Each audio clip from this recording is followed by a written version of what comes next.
It's no secret that Persona 5 is a beloved game, the one which launched Persona into the mainstream. Let's just look at the numbers real quick. Persona 5 Royal, despite being on PC since 2022, sold more copies than Persona 3 Reload and Metaphor ReFantasio this year. Even today, almost 10 years since the release of the original Persona 5, it still sells unbelievably well, better than any new release. And these figures are just odd.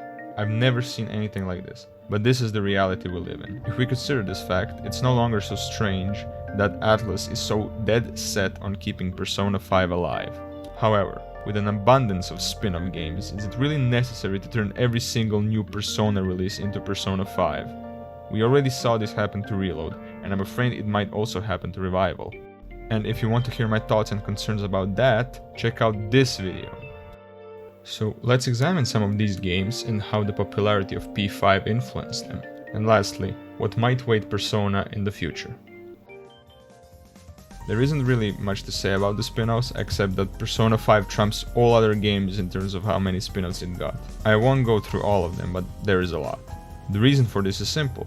The game gained a huge following, and many people will surely buy some of the spin-offs, which only means more money.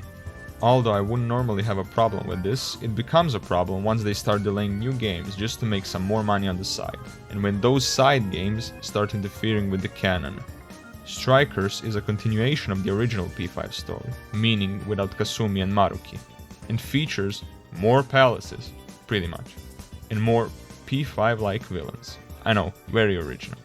Except its unique gameplay, which is something completely different from classic Persona, Strikers pretty much feels like more of Persona 5.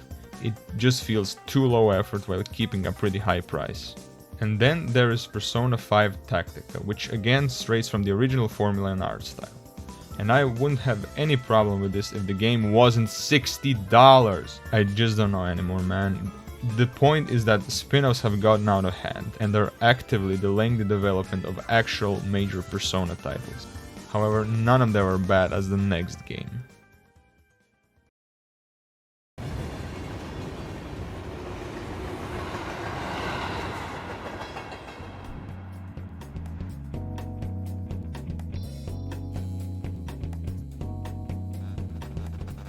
The cream of the crop. Persona 5 Phantom X. Persona 5 with a fresh coat of paint, new characters, and most importantly, gacha elements. This one doesn't have the excuse of being a different game like Tactica or Strikers. This is a straight up ripoff of Persona 5 but worse. All of the meaningful elements which make Persona what it is are removed.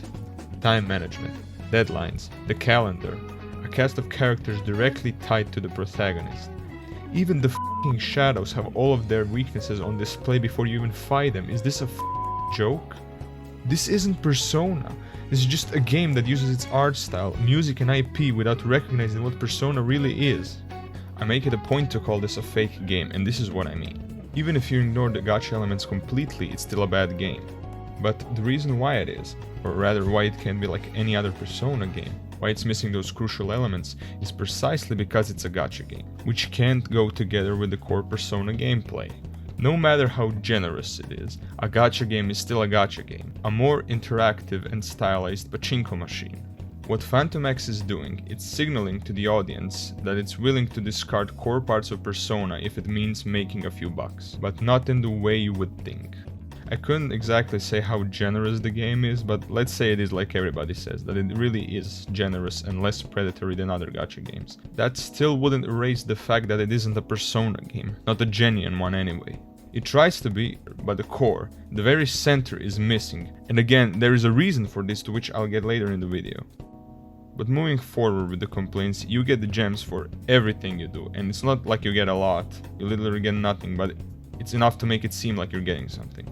This has an effect on how you see the game. You stop playing the game for what it is, for the gameplay, and you start playing it for the rewards. That's basic psychology for you. Self-determination theory, look it up. But basically, what that theory states is that when you introduce extrinsic motivation into an activity for which you're normally intrinsically motivated, over a span of time, that extrinsic motivation takes over as your main source of motivation for that activity.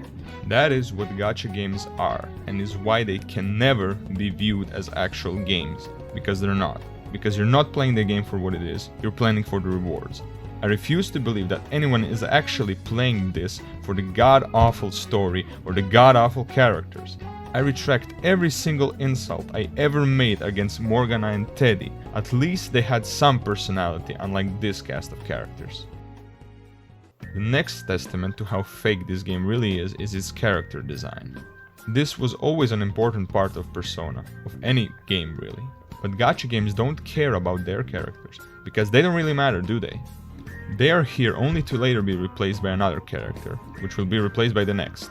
Every character is replaceable, because when the next limited time character comes, no one is going to care for the current one. Many Persona characters tell a story just by their design, and how they look is heavily tied to their own arcs of the story. We see this most literally with the delinquent characters like Kanji and Ryuji. I mean, Persona 5 even expanded on this, giving the characters different special outfits for the metaverse which fit their personalities. Their personalities, their stories mattered, while in gacha games they don't, and Phantom X is no different. I mean, just look at some of these designs and how low effort they are. Wonder as a main character looks like Joker. Look what happens if I completely black them out. Their silhouette is almost the same. Compare this with the other protagonists the series had so far. But this isn't the only example. Look at Soi. Doesn't this look dangerously close to Zenkichi from the Strikers? He's even doing a gun hand sign like he's a cowboy. And probably the most atrocious ripoff of all. Like, come on. You have to be blind not to see this. And when they aren't straight up ripoffs, their design isn't anything special. I mean, this one doesn't even look like she's from this universe. But again, why would they even try in the first place? Many of these characters aren't relevant to the main story in the slightest, and besides, people are going to want Joker and the main cast from other games anyway. And I didn't even get started on Wonder and how bad of a protagonist he is, or how this game manages to have more cutscenes than any other Persona game combined. I swear you can't play this game for 5 minutes without a cutscene being forced on you. Or even worse, they let you skip 90% of those cutscenes. What a way to show you care for the story. Or those stupid puzzles, if you can even call them that, because they straight up give you the answer. But I think I've made my point, and it's time to move on to the next one. The point is to stop playing this bad imitation of a game and just go play actual Persona titles. I know for a fact that most people who played Persona 5 didn't play any other Persona. I was one of you once. So, for the love of God, just go play them, you won't regret. And while we're on topic of imitations, I can't gloss over Persona 3 Reload. Now, let me be clear, I don't hate this game. However, I do think it's the worst modern Persona title to date. And most of its problems lie in the fact that it was heavily influenced by Persona 5's design due to its already mentioned popularity. I won't go deep into the criticism, and you already have my thoughts in the video I linked at the start of this one. But basically, it compromised the themes and style of the original Persona 3 and replaced them both with basically Persona 5 Blue. It is the only legitimate Persona game I have trouble recommending, and I would seriously recommend Portable over this one, just because of how bad of a job it did at remaking the original. Like I said, it's not a bad game, but it is a bad remake.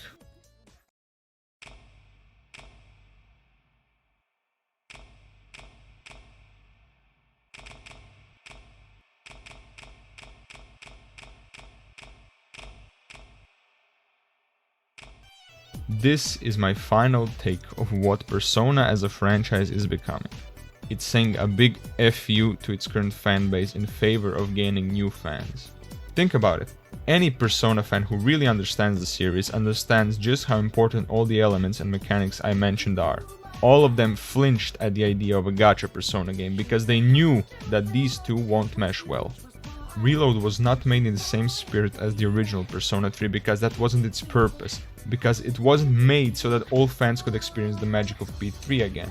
Instead, they made it more like 5, because they thought that if they made it as mainstream as possible, it would attract more new players. And as the consensus is that P5 is still the best game in the series, these new players would eventually buy that game too. The same can be said about Phantom X, except that it took a different approach, aiming at the giant community of gacha players. It stripped everything that makes Persona what it is to make itself more approachable to new audiences, so that they would maybe buy other Persona titles in the future. This is why I fear for Revival. I fear it will just be more of the same. Even if they make B6 the same as B5, people will still buy it. Because how could they not? Even if the game ends up being the biggest piece of garbage out there, people have been waiting for so long they will buy it. If you really think about it, it's far safer to make another Persona 5 than to take a risk and make something new. And ATLUS knows this. They know that although Persona 5 isn't perfect, that there is a reason why it's so popular. They know that even at its worst that game is good enough, and that's enough for them. They had to take risks with Persona 3 when their studio was backed against the wall, but now they don't even have to try. And even when they don't try, like with Phantom X, you'll still have people telling you how great that game is. Same for P3R, and will probably be the same for any other future title. That is the true reason why we probably won't see any new innovations in any newer titles. They don't need to make them and they'll still make a lot of money. With any bigger innovation they're taking a risk, and why do that when your paycheck is pretty much guaranteed? So, should we be worried about the future of the Persona franchise? At this point, maybe. I know that most people aren't even going to reach this part of the video, and that even less will care about what I have to say, and that even less than that will do anything to stop this trend, like not buying Persona. And hey, I'm one of those people. I want more Persona just as much as the next guy, but if they're going to make me play essentially the same game over and over again, I'll just play the original game, instead of wasting money on fake new ones. Take Persona 4 Revival for example. As much as I want to see it made, I also don't think it's necessary. Persona 4 Golden is a perfectly fine game as it is, and I would rather play that game over and over again like it is, than to take a chance at a remake. But not to end on a depressing note, I do hope that Persona 6 will be a different experience. Persona as a franchise doesn't really have a definitive game. Persona 5 is great, but it's not without its problems. And there are some things that other games just do better. Persona 3 has the better story and dynamic between characters. The FMC route has the best social links in the series. Persona 4 also has a better story and probably the best character in the series in Yosuke. Persona 5 has the best gameplay by far with its handcrafted dungeons, and its first 10 hours are probably the best we've seen from this series as a whole. Although I doubt P6 will surpass these games at every category, it should at least try to be the best at a few of them. That alone would be enough to make it the definitive Persona game, the pinnacle of the franchise, and a must play. Thank you for watching, and see you in the next one.